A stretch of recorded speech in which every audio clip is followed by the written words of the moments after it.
नमस्कार, मी Vidula. TikTok for healthy heart या टॉक शोमध्ये तुम्हा सर्वांचं मनापासून स्वागत करते. टिकटॉक फॉर हेल्दी हार्ट हा टॉक शो भारतीयांना हृदयरोगाबद्दल शिक्षित आणि संवेदनशील बनवण्यासाठीचा एक जनजागृती उपक्रम आहे. आजच्या या खास संभाषणात आपण जाणून घेणार आहोत कॅथलॅबमध्ये होणाऱ्या विविध प्रक्रिया. आपल्यासोबत आहेत भारतातील तसेच महाराष्ट्रातील सुप्रसिद्ध कार्डिओलॉजिस्ट डॉक्टर केदार रोपळेकर. नमस्कार डॉक्टर. नमस्कार. तुमचं आजच्या खास कार्यक्रमात खूप खूप स्वागत आहे. खरं तर मी आणि माझी कॅमेरा टीम कॅथलॅबमध्ये जाण्यासाठी खूप जास्त उत्सुक आहे. तर नक्कीच तुम्ही आम्हाला घेऊन जाल कॅथलॅबमध्ये.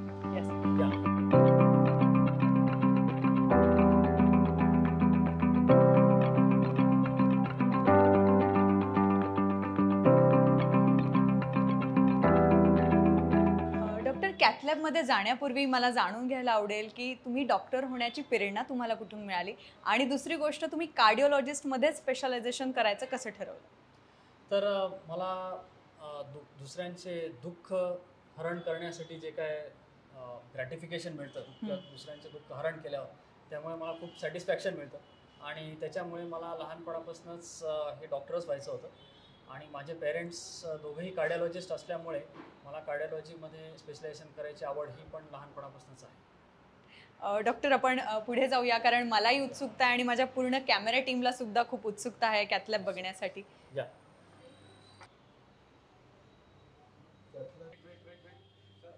डॉक्टर, आपण बऱ्याच वर्षांपासून प्रॅक्टिस करत आहात, तर या प्रवासाबद्दल तुम्ही काय सांगाल? आणि दुसरी महत्त्वाची गोष्ट, पेशंटमध्ये वावरत असताना असा कुठला प्रसंग आहे जो आवर्जून तुमच्या लक्षात राहिला?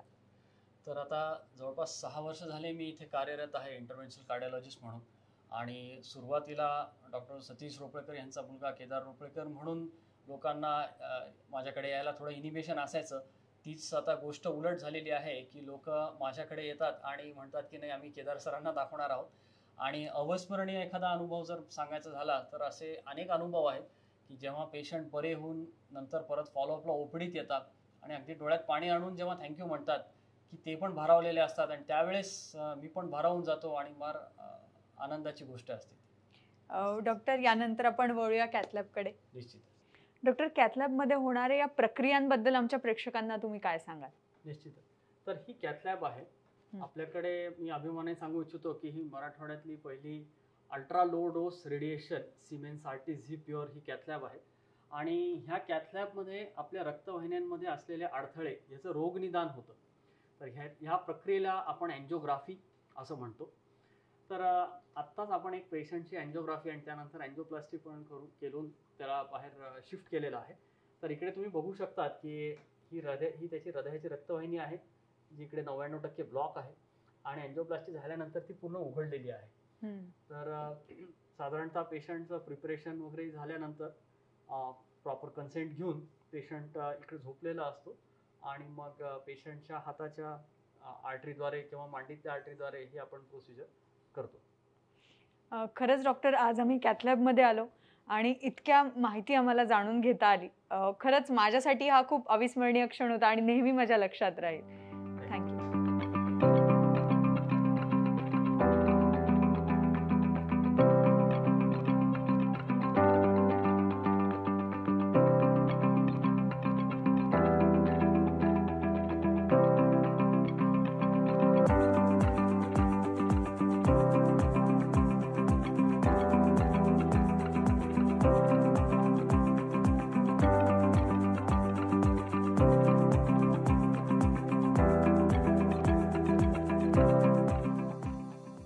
नमस्ते, मैं डॉक्टर केदार रोपड़ेकर और मैं रोपड़ेकर हेल्थ केयर सेंटर में छत्रपति संभाजीनगर औरंगाबाद में पिछले 6 साल से काम कर रहा हूँ. मैं एक इंटरवेंशनल कार्डियोलॉजिस्ट हूँ, यानी कि हार्ट का डॉक्टर. डॉक्टर, कॅथलॅबमधील प्रक्रियांबद्दल तुम्ही काय सांगाल, आणि मोस्ट कॉमन प्रक्रिया कुठली आहे त्याबद्दल आमच्या प्रेक्षकांना काय सजेस्ट कराल? तर कॅथलॅबमध्ये अनेक प्रकारचे प्रक्रिया होतात. त्यातली त्यात मोस्ट कॉमन प्रक्रिया ही कोरोनरी अँजिओग्राफी किंवा अँजिओग्राफी कॉमन शब्दात ज्याला म्हणतात ती आहे. अँजिओग्राफीमध्ये आपण हृदयाच्या रक्तवाहिन्यांमध्ये अडथळे आहेत का हे बघतो. आता इकडे आपण बघू शकता, आत्ताच आपण एका पेशंटची अँजिओग्राफी केलेली आहे, आणि इकडे हे डाय रक्तवाहिन्यांना भरताना दिसतं. आणि इथे आपण जर बघितलं तर इकडे ही रक्तवाहिनी बारीक झालेली दिसते. तर हा ब्लॉक आहे, इथे अडथळा आहे. आणि असंच आपण वेगवेगळ्या अँगल्सनी हे बघतो, तो ब्लॉक कुठे आहे हे निश्चित करतो आणि ही आहे ही अँजिओग्राफीची प्रक्रिया.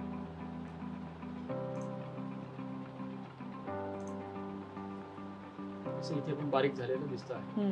तर अँजिओग्राफीमध्ये आपल्याला ब्लॉकेजेस कळतात. त्यानंतर इथेच जिथे आपण बसलेलो आहोत तर ही कन्सोल रूम आहे. ह्या कन्सोल रूममध्ये आम्ही पेशंटच्या नातेवाईकांना बोलवून त्यांना हे डिटेल एक्सप्लेन करतो आणि समजवतो की अँजिओग्राफीमध्ये आम्हाला काय आढळून आलेलं आहे आणि त्यावर पुढे काय उपचार केला पाहिजे तो. डॉक्टर, आता मला इथे एक मॉडेल दिसतंय, तर आम्हाला स्टेंट बद्दल सांगाल का? याबद्दल एक विस्तृत माहिती आमच्या प्रेक्षकांना तुम्ही द्याल का? हो, तर अँजिओग्राफी नंतरची पुढची प्रक्रिया असते ही अँजिओप्लास्टी. अँजिओप्लास्टीमध्ये आपण हा जो ब्लॉक आहे हा ब्लॉक काढण्याची प्रक्रिया करतो आणि ब्लॉक काढल्यावर तिथे स्टेंट बसवतो. हे कॉरोनरी आर्टरीचं मॉडेल आहे आणि अँजिओप्लास्टी आणि स्टेंटमध्ये एक्झॅक्टली आपण काय करतो हे याच्यात दाखवलेलं आहे. हे पिवळं जे दिसतंय ही चरबी जमा आहे आणि हा ब्लॉक आहे. त्या ब्लॉकमध्ये आपण ही वायर टाकलेली आहे आणि वायरवर हा स्टेंट आहे. ही स्टेंट म्हणजे एक मेटॅलिक स्प्रिंग असते ज्याच्यावर एक ड्रग कोटिंग असतं आणि बाहेरून ह्याच्या आतमध्ये असलेल्या बलूनला आपण फुगवतो.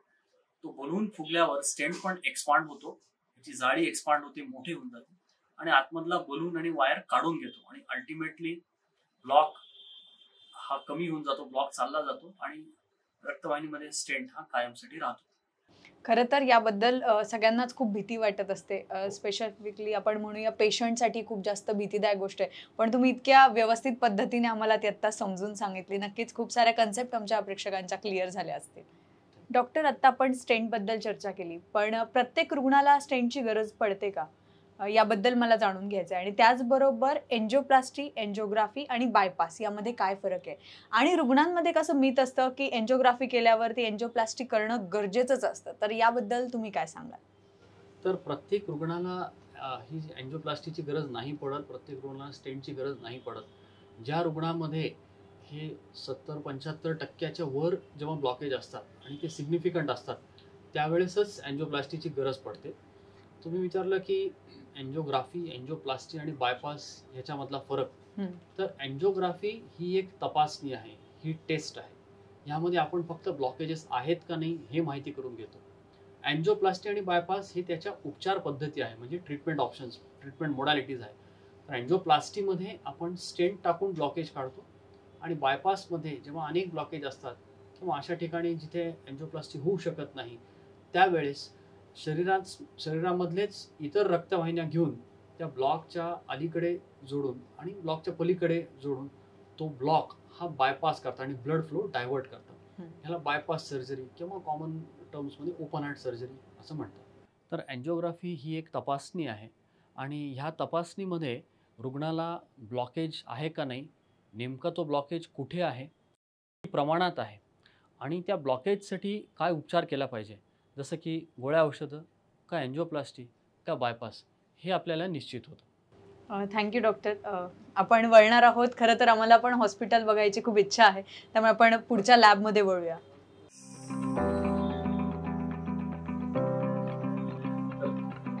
प्रोसिजर झाल्यावर रिकव्हरी रूम आहे. रिकव्हरी रूममध्ये प्रोसिजर झाल्यावर पेशंटने मॉनिटर करतो. काय त्रास हातात दुखतंय.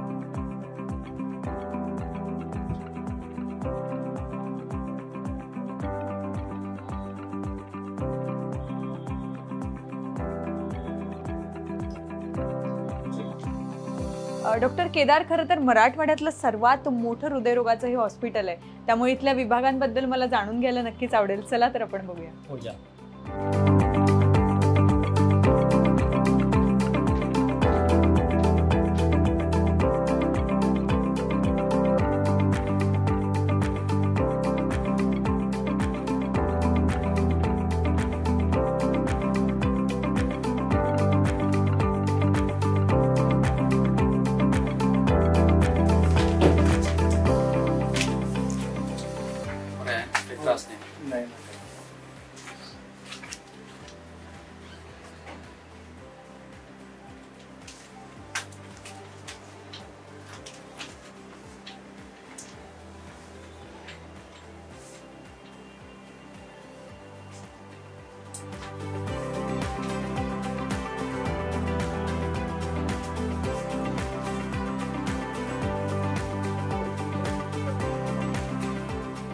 माझं नाव इंद्रजित देवीदास जाधव आहे.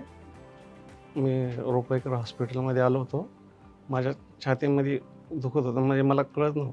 मी आलो इथे 12:30ला आणि डॉक्टरला माझ्या मिसेसने विचारलं की असे यांच्या छातीमध्ये दुखतं. त्याने आले आणि मला व्यवस्थित सगळं सांगितलं आणि वरती घेऊन गेले आणि की बघ असा असा प्रॉब्लेम आहे, आपण पहिले चेक करू, पुढचं काही असलं तर हे करू म्हणे. मग ते माझ्या मिसेसला सांगितलं त्याने सगळे की असा असा प्रॉब्लेम आहे. मग माझ्या मिसेसनं ते डॉक्टरना सांगितले की तुमचा जे निर्णय असेल ते करा. आणि डॉक्टरांना आम्हाला इतकं व्यवस्थित सांगितलं की त्यातलं आम्हाला एकदम मला हेच नाही कळलं की ऑपरेशन कधी झालं आणि काय झालं.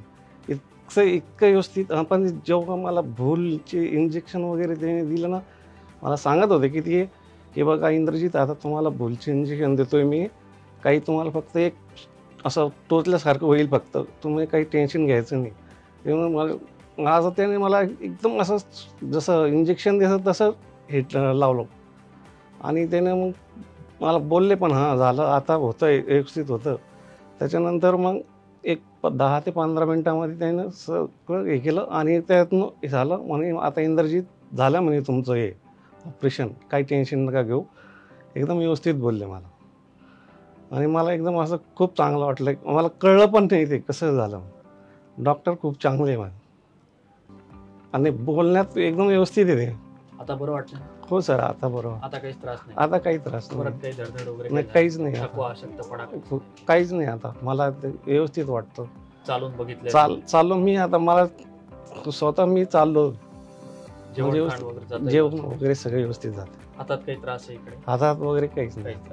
काहीच सगळं व्यवस्थित होतं. काहीच. हो हो.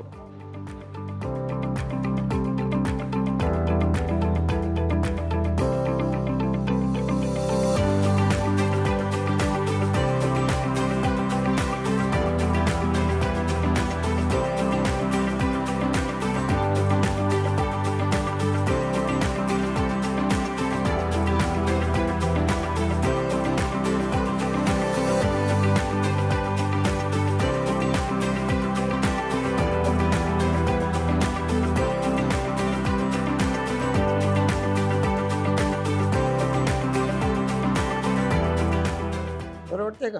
हो. काही त्रास नाही ना? काय नाही sir. Doctor Satish Ropalekar, he is senior most cardiologist in Marathwada. Hi Kedar. He is the first cardiologist in Marathwada region. My father. Hello doctor. Hello. So खरं तर मराठवाड्यातलं नावाजलेलं नाव आणि मराठवाड्याला खऱ्या अर्थाने कार्डिओलॉजी तुमच्यापासून कळाली असं म्हणायला हरकत नाही. तर तुम्हाला भेटून खूप आनंद झाला आणि मला असंही कळलं की या हॉस्पिटलच्या CEO कांचन मॅम या सुद्धा आता इकडे आहे, डॉक्टर कांचन. तर त्यांना पण मला भेटायचं आहे. तर आता यानंतर आपण प्रवास तुमच्यासोबत सुरू करूया. चालेल. Kedar, I opened the dressing today. It's quite healthy. Yes. He was operated on 27th, you remember? Yes. He's fit for discharge. Yeah, dual chamber pacemaker. We'll discharge him tomorrow. Yeah. Hello sir. Hello doctor Satish Ropalekar. खरं तर मराठवाड्याला कार्डिओलॉजिस्टचं पहिले तुम्ही doctor आहात आणि मराठवाड्याला खऱ्या अर्थाने इतकं मोठं इस्पितळ आता इथे आम्हाला मिळत आहे तुमच्यामुळे. आणि मला आत्ताच सरांकडनं कळालं की रोपळेकर हॉस्पिटलच्या CEO डॉक्टर कांचन रोपळेकर या सुद्धा आहेत. तर यानंतरचा प्रवास मला तुमच्यासोबत करायला आवडेल आपल्या हॉस्पिटलमध्ये. Sure. Definitely we'll go. Yes sir please. बरं आहे ना बाबा? हो. त्रास नाही ना काही? काय. ओके, जाऊया मग. Yes okay sir please.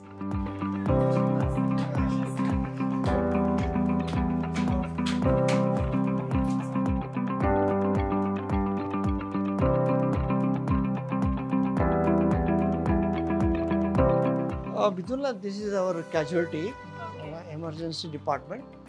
When the patient comes with severe chest pain and in emergency condition, we first attend him here, and then according to his need, either we shift him to the ICU or to the room. It's very well managed. Yeah, and we have got all gadgets available here. And then this is a male daycare where the patient is admitted for a daycare only, admitted in the morning and discharged in the evening. So मी आता तुला ओपीडीत घेऊन जातो. हा आमचा OPD complex आहे reception counter आहे आणि मग ह्या रूममध्ये we have colour Doppler and computerise stress test. Stress test room आणि एक रूम आहे. एक stress test already patient is prepared.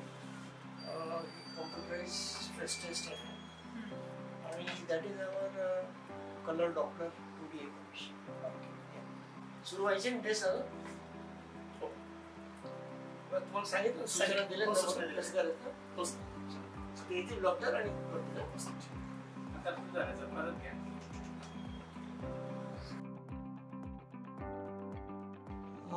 या थोडेसे ST डिप्रेशन आहे मायनर. सो याच्यावरून कळतं आपल्याला की रक्तवाहिन्यांमध्ये ब्लॉकेजेसची शक्यता आहे की नाही. डेव्हिएशन आलं ECG मध्ये तर कळतं. मग नंतरची स्टेप म्हणजे अँजिओग्राफी. खरं तर आपलं पूर्णच हॉस्पिटल खूप टेक्नो सेवे असं म्हणायला हरकत नाही. सगळ्या प्रकारच्या टेक्नॉलॉजीज आपल्या इथे छान पद्धतीने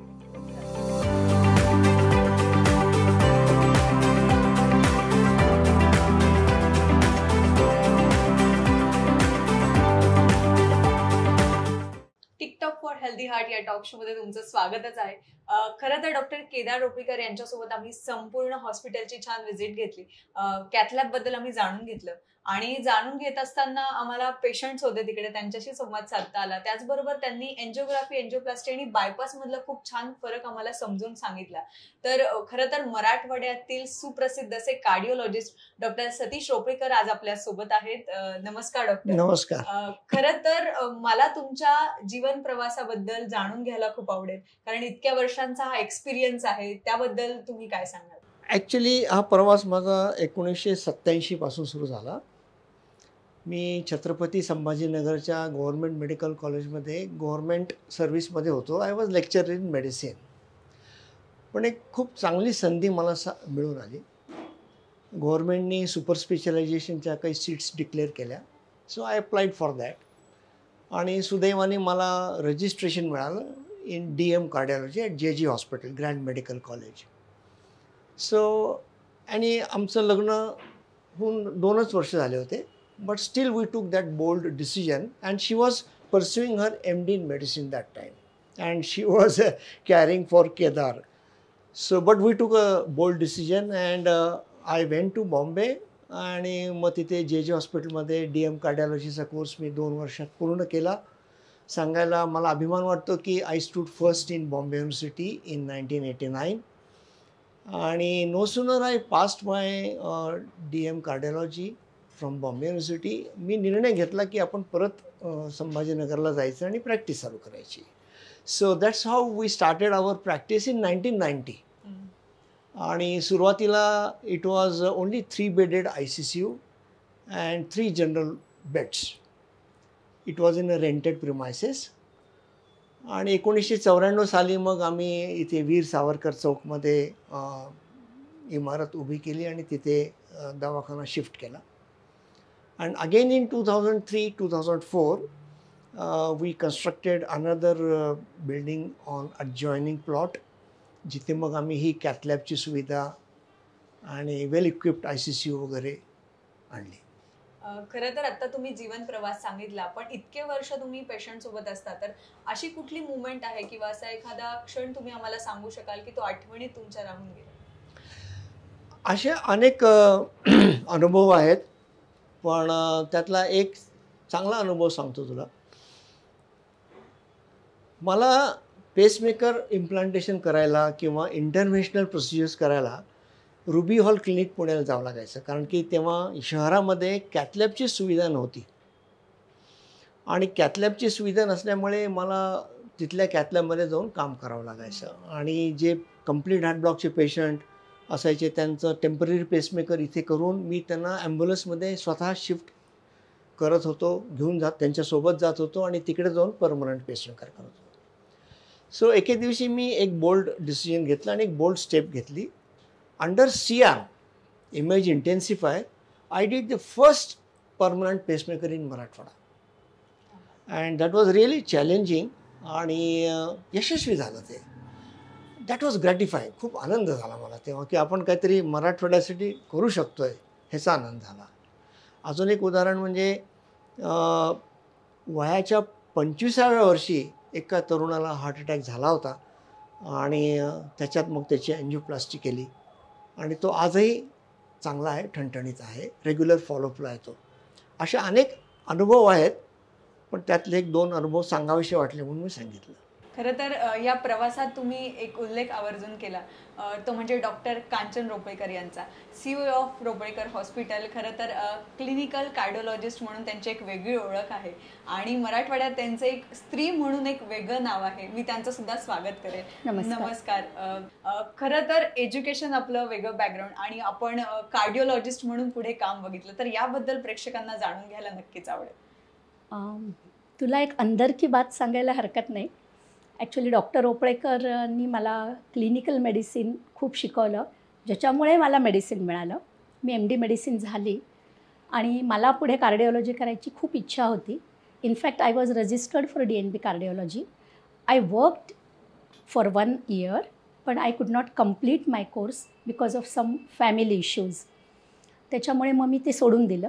पण मी जसं तुला सांगितलं की 1990 सालापासून डॉक्टर रोपळेकरांबरोबर सतत कार्डिओलॉजी प्रॅक्टिस केल्यामुळे मला स्वतःला एक कार्डिओलॉजिस्ट म्हणूनच एक्सपोज केलं आणि in fact I was with him and I learn whole cardiology from doctor Satish Ropalekar. म्हणजे ते माझे फक्त हजबंड नाही आहेत, but he is my Guru also. क्या बात. खरं तर हे ऐकायलाच मला खूप आनंद होतोय, पण आपली चर्चा पण पुढे चालत राहावी. यानंतरचा प्रश्न खरं तर मी डॉक्टरांना पुन्हा एकदा विचारणार आहे. यानंतरचा पुढचा प्रश्न मी डॉक्टर सतीश रोपळेकर यांना विचारणार आहे. डॉक्टर, पेशंटची शस्त्रक्रिया झाल्यानंतर पेशंटने कुठली प्रकर्षाने काळजी घ्यावी, कुठल्या गोष्टी टाळाव्या आणि कुठल्या गोष्टी आवर्जून त्याने करायला हव्यात? हा फार महत्त्वाचा प्रश्न आहे आणि बरेचसे रुग्ण याच्याकडे दुर्लक्ष करतात. तर सर्वप्रथम डिस्चार्ज झाल्यानंतर डॉक्टरांनी जी काही औषधं गोळ्या घ्यायला सांगितलेली आहेत ती नियमित घ्यावी. एखाद्या औषधामुळे काही त्रास होत असेल अशी त्याची जर भावना होत असेल तर त्यांनी ते डॉक्टरांना निदर्शनास आणून द्यावं. मग आवश्यक ते बदल डॉक्टर करून आणतात. बऱ्याच वेळेला काय होतं, पेशंट स्वतःच्याच मनाने काहीतरी डोस बदलतो किंवा गोळ्याच घेत नाही. तर तसं न करता डॉक्टरांचा सल्ला वेळोवेळी घ्यावा. सांगितलेली पथ्य काटेकोरपणे पाळावेत. जीवनशैलीत आमूलाग्र बदल घडवून आणावा, तो त्याच्याच फायद्याचा आहे. आणि वायफळ चर्चा न करता गैरसमज करून घेऊ नये डॉक्टरांबद्दल आणि झालेल्या शस्त्रक्रियेबद्दल. हा फार महत्त्वाचा मुद्दा आहे. नाही तर गॉसिपिंग इतकं होतं की मग त्याला वाटतं की आपली शस्त्रक्रिया विनाकारण झाली, चुकीची झाली, असे अनेक प्रश्न आणि शंका उपस्थित निर्माण होतात. खरं तर तुम्ही आता एक खूप महत्त्वाचा मुद्दा बोलला डॉक्टर, कारण आता रील्सचा जमाना आहे, त्यामुळे आपण बऱ्यापैकी नॉलेज रीलकडनं गेन करत असतो. त्यामुळे हा कार्यक्रमच यासाठी आहे की तुम्ही योग्य तज्ज्ञांचं मार्गदर्शन घेऊन करा. यानंतरचा पुढचा प्रश्न मी डॉक्टर कांचन रोपळेकर मॅमला विचारणार आहे. डॉक्टर कांचन रोपळेकर, माझा प्रश्न असा आहे की आपली जीवनशैली किंवा आपल्या खाण्यातलं तेल असेल, व्यायाम असेल, या सगळ्याचा आपल्या हृदयविकारावर कसा परिणाम होतो आणि नवीन पिढीसाठी तुम्ही याबद्दल काय सल्ला द्याल? खूप चांगला प्रश्न विचारला. जीवनशैली ही अत्यंत महत्त्वाची आहे आणि खाण्यापिण्यावरून चरबीचं प्रमाण आपल्या हृदयाच्या रक्तवाहिनींमध्ये साठणं हे खूप वाढतं. आताची जी बैठी लाईफस्टाईल आहे, सतत यंग एजपासून मुलं TV समोर असतात. मॅकडोनाल्डचं जे क्रेज झालेलं आहे, पिझ्झा बर्गरशिवाय लहानपणापासून मुलं खात नाहीत. आम्ही असं म्हणतो की वयाच्या 10व्या वर्षापासून तुमच्या रक्तवाहिनीमध्ये चरबीचा थर साठायला सुरुवात होते. So you should be alert from that age. तर बैठी जीवनशैली नको आहे. अतिशय तेल, तूप आणि हे बाहेरचं खाणं अव्हॉइड केलं पाहिजे. मैदानी खेळ खेळले पाहिजे. त्याच्यामुळे तुमची मानसिक वाढ पण चांगली होते, स्पोर्टिव्ह स्पिरिट चांगलं होतं.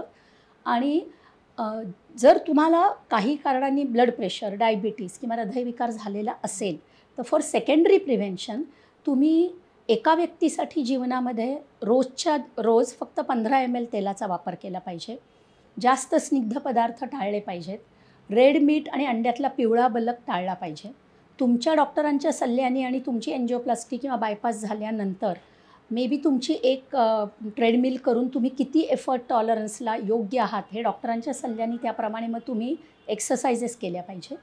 आणि मुख्य मानसिक लेवलवर खूप आनंदी राहिलं पाहिजे, म्हणजे आपला ऑक्सिडेटिव्ह स्ट्रेस कमी होतो. खरंच खूप महत्त्वाची माहिती तुम्ही आत्ता आम्हाला सांगितली. खरं तर doctor, TikTok for healthy heart याचा मोटोच असा आहे की आपण रुग्णांना हृदयातील रक्तवाहिन्या त्याचबरोबर रक्त याबद्दल अधिक माहिती जाणून देण्यासाठी. तर माझा पुढचा प्रश्न याच संदर्भातला आहे की गुठळ्या, रक्तातील गुठळ्या खूप महत्त्वाचा मुद्दा असतो, कारण त्या जर बंद झाल्या तर हृदय पूर्णपणे बंद होण्याची शक्यता असते.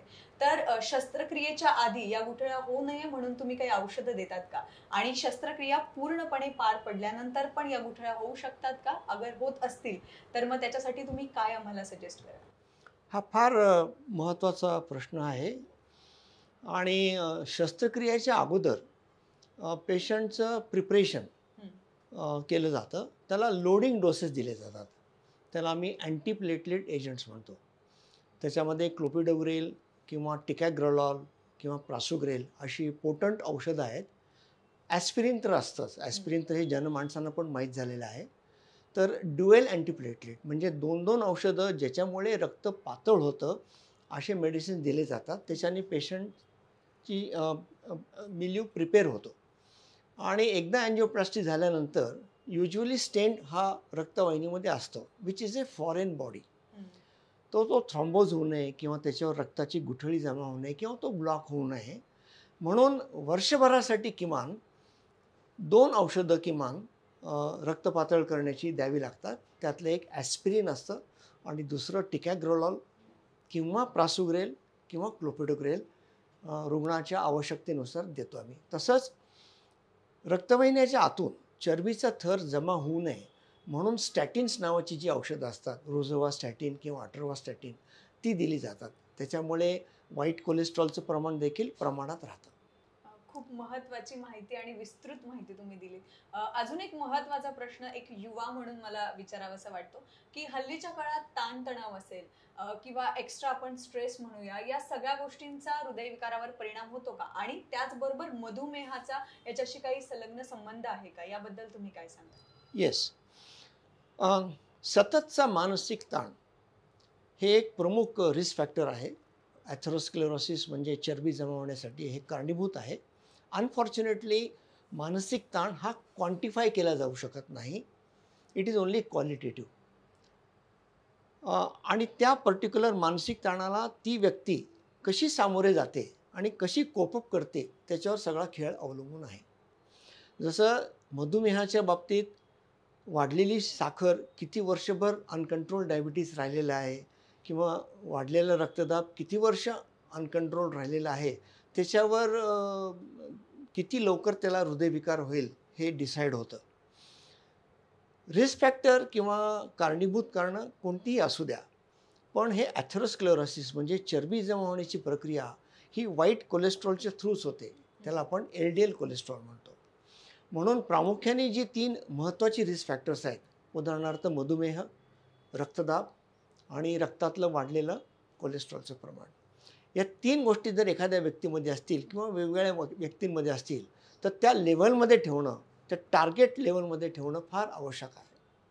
आता मधुमेहाच्या बाबतीत जर म्हटलं तर एखाद्या व्यक्तीला जर मधुमेह असेल तर त्याची सरासरी 3 महिन्याची साखर, त्याला आपण HbA1c म्हणतो, ही साधारण 6.5च्या आत पाहिजे.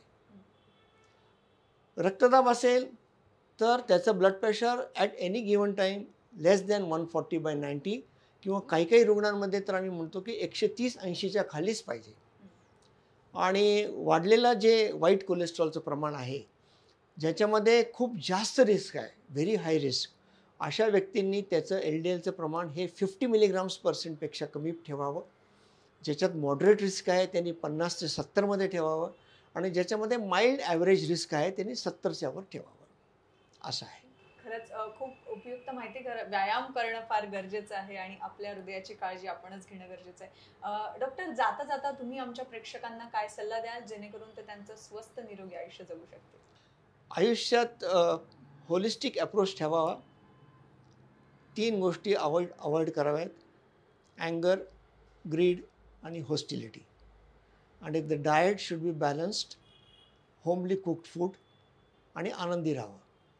डॉक्टर कांचन रुपेकर, जाता जाता तुम्ही आमच्या प्रेक्षकांना काय सल्ला द्याल जेणेकरून आम्ही निरोगी आयुष्य जगू शकू? मी हे सांगू इच्छेन की स्वामी विवेकानंदांनी म्हणलं आहे की religion is manifestation of divinity within us आणि वननेस ऑफ एक्झिस्टन्स.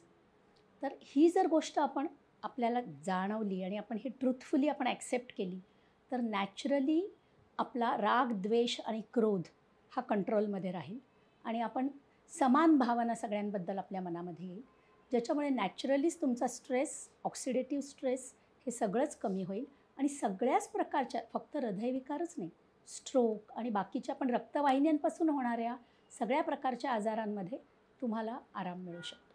तर आनंदी राहा आणि समाधानी राहा. खरंच जशा तुम्ही आनंदी आहात तसेच आमचे प्रेक्षक नक्कीच आनंदी राहण्याचा प्रयत्न करतील. डॉक्टर सतीश रोपेकर, एखाद्या पेशंटला आपला सल्ला घ्यायचा असेल किंवा आपल्या क्लिनिकमध्ये येऊन भेट द्यायची असेल तर तुम्ही काय सांगाल, आम्ही कुठे यावं आणि हा सल्ला घ्यावा? आमचा दवाखाना वीर सावरकर चौक, टिळक नगर, शहानूर मियाँ दर्गा रस्ता, छत्रपती संभाजीनगर इथे स्थित आहे. आणि दवाखान्याचे नंबर्स आहेत 9922561561. या नंबरवर त्या रुग्णाने कॉन्टॅक्ट करावं आणि पूर्व नोंदणी करून तपासणीसाठी यावं. डॉक्टर, आपली 24 तास सेवा उपलब्ध आहे? हो. आणि मला अभिमान वाटतो सांगण्याचा, आमच्या दवाखान्याचा तो युनिक सेलिंग पॉईंट आहे, ज्याला आपण USP म्हणतो. 24/7 आमच्याच दवाखान्यात फक्त सुपर स्पेशालिस्ट सतत कार्यरत आणि उपलब्ध असतो. त्याचं कारण म्हणजे आमचं कुटुंब किंवा आम्ही दवाखान्याच्या वरच राहतो. त्याच्यामुळे क्षणात आम्ही एखादी इमर्जन्सी अटेंड करू शकतो आणि त्याचं आम्हाला समाधान आहे आणि रुग्णांना त्याचा फायदा होतो. खरं तर कुठल्याही ॲडव्हर्टाइजमेंटची गरजच नाही आहे, कारण छत्रपती संभाजीनगरमधले तुम्ही असाल तर इथे रोपळेकर चौक म्हणूनच या जागेला ओळखलं जातं. अगदी अभिमानाने घरचा पत्ता सुद्धा सगळेजण सांगतात, रोपळेकर हॉस्पिटलच्या समोर. डॉक्टर, तुम्ही इथे आलात आणि इतकी महत्त्वपूर्ण माहिती तुम्ही आमच्या प्रेक्षकांसोबत शेअर केली, त्यासाठी पुनश्च एकदा मी विधूला तुमचे आभार मानते. तुम्ही सुद्धा तज्ज्ञांकडून अधिक माहिती जाणून घेण्यासाठी आमच्या टिकटॉक फॉर हेल्दी हार्ट या टॉक शो सोबत जोडले जाऊ शकता. आम्ही YouTube, Instagramवर सुद्धा अवेलेबल आहोत. आजच सबस्क्राईब आणि शेअर करायला विसरू नका. त्याचबरोबर तुम्ही जिओ सावन आणि स्पॉटीफायला सुद्धा आजच ट्यून करू शकता. आजच्या कार्यक्रमात इतकंच. पुन्हा भेटू नवीन चर्चेसह. तोपर्यंत स्वस्थ राहा आणि आपल्या हृदयाची काळजी घ्या. धन्यवाद.